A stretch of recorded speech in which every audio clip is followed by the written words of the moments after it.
I don't want to offend anyone in any way at all. And I told you already that when I was a younger faculty member, I used to take very ill to people telling me on how to live my academic life. And academics are that way. All self-respecting academics actually are quite repulsive to any such advice. But when I landed at MIT, one of the guys who was responsible for my productive career there asked me to see a video lecture, a recorded lecture by someone called Dave Patterson. Dave Patterson is a professor at Berkeley. He's the guy who invented risk computing. Most of you would understand this. And also RAID storages. So he's actually a guy who's had profound impact on computing. He's also written that book, Quantitative Methods of Computer Architecture, which some of you must have read, some of you now teach. You know, I grew up reading that book. So finally, this was Dave's lecture that he wanted me to see. And Dave's lecture was how to have a bad research career.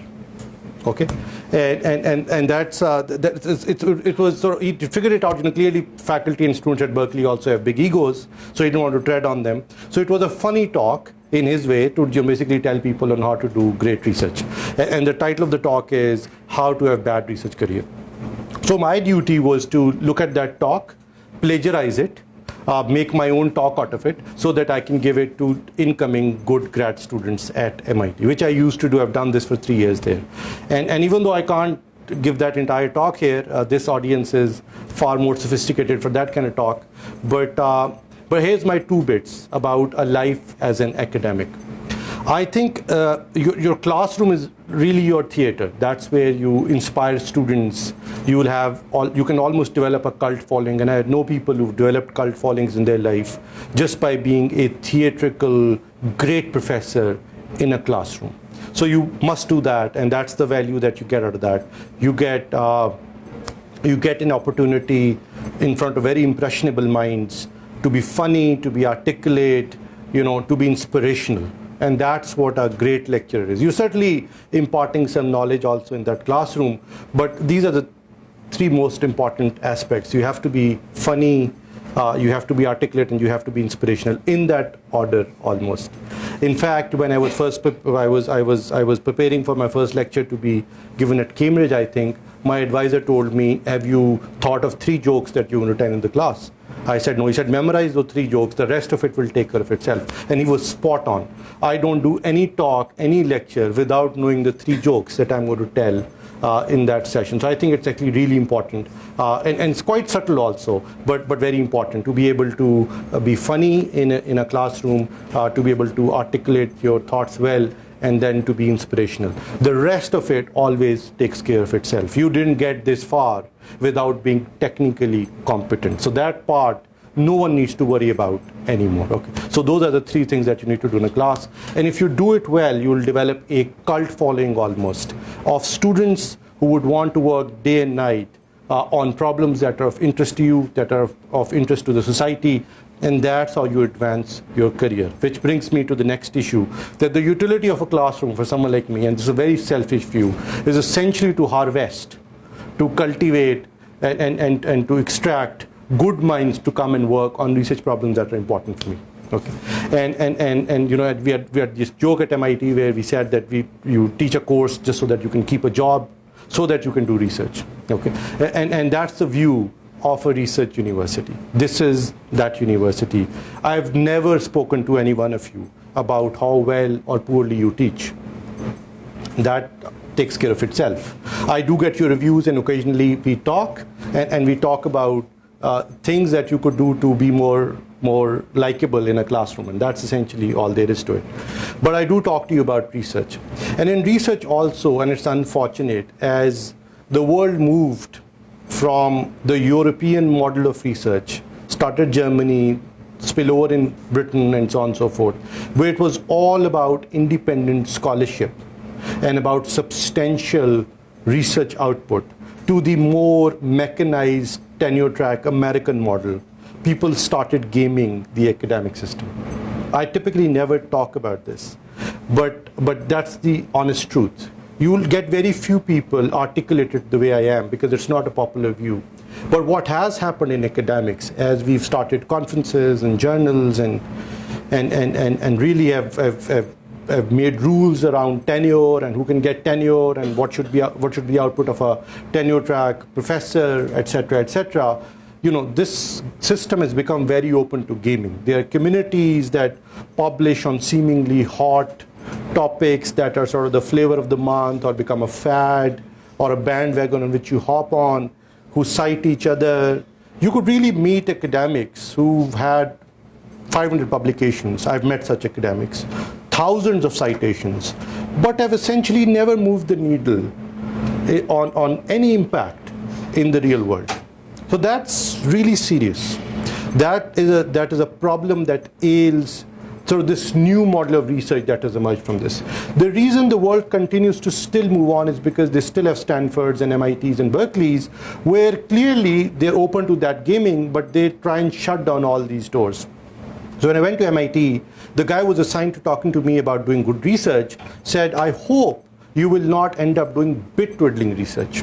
That's the word that he used. He said, I hope that you will not do bit twiddling research. Now, this is research where I can improve a system by 2% or 5% and get a paper, a scientifically rigorous but otherwise useless paper in a high impact factor journal.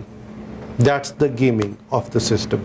Scientifically rigorous paper that cannot be rejected because of the work, because of the analysis, because of the mathematics, because of the scientific rigor that backs that paper. But otherwise is a totally useless piece of paper, right? And that is something that ails the academic system, not here alone, but also in some of the best universities. But the best of the best have figured out on how to avoid people gaming this system.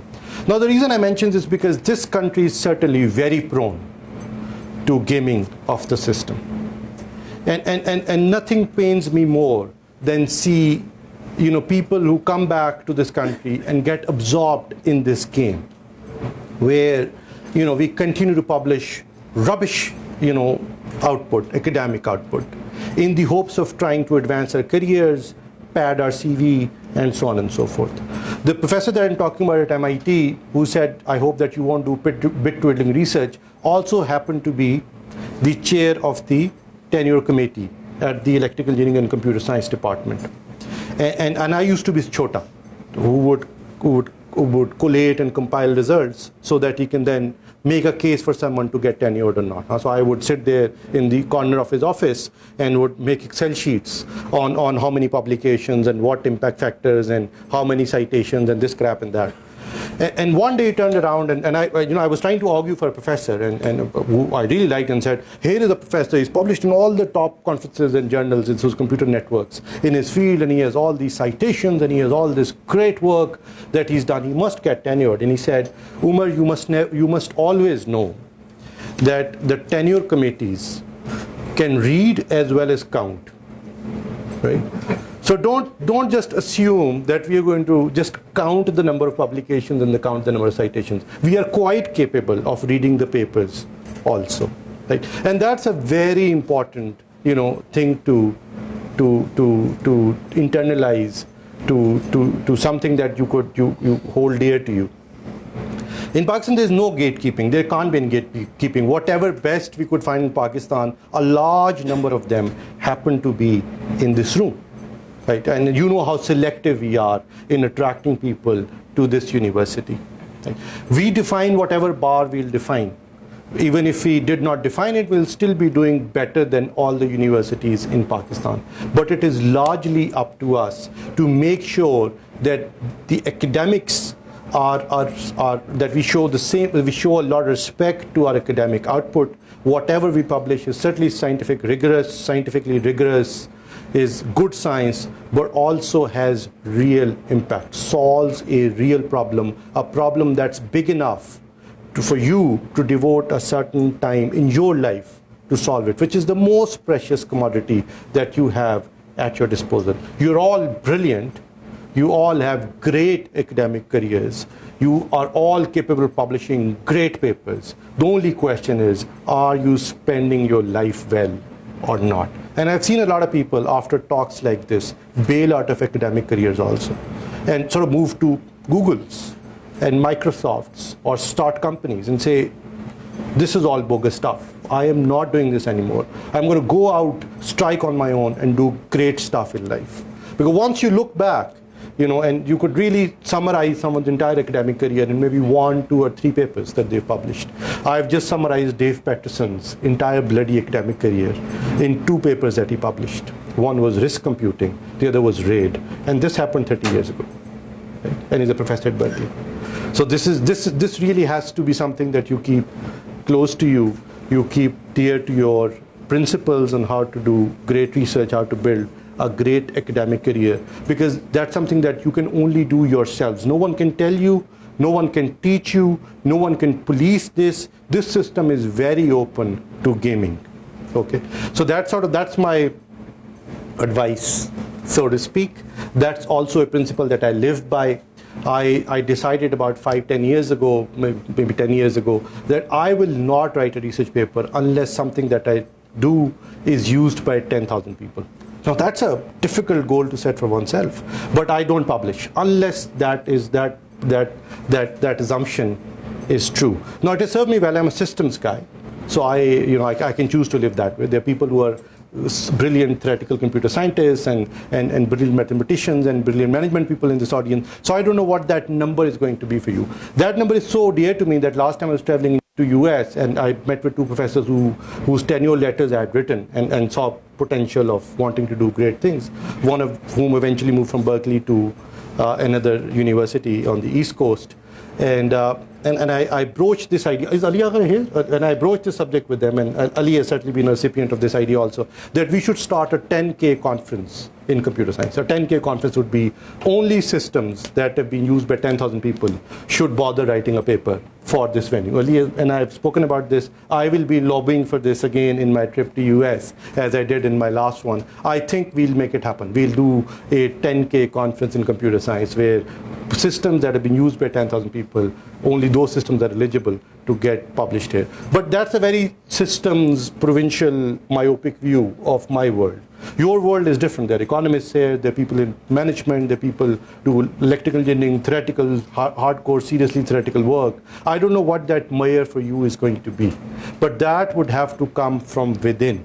No tenure committee, no university policy, no remuneration, no university, no academic system can enforce that on you, because it will always be open to gaming. So that's my advice to people. Some people who are actually much more accomplished and wise than I am, but given that they insisted that I come here, I wasn't planning to, that I come here. This is what I wanted to share with you. It's certainly a principle that I live by. I hope that you live by this principle. All of you are successful people already. It is now just a decision between living a respectable life and living a great life. And I hope that you will choose the latter. That's my input. That's my input. But thank you so much for organizing this wonderful event today. And for a wonderful set of speakers to come and talk to you. I have to run off and go back to my drudge, which isn't great, which I wish I could be part of this room rather than signing files, authorizing semi-legit things in my bureaucratic role that I unfortunately have. But I wish you well. Thank you for organizing this. This university is certainly coming of age, and I see great things happening here. Thank you, sir.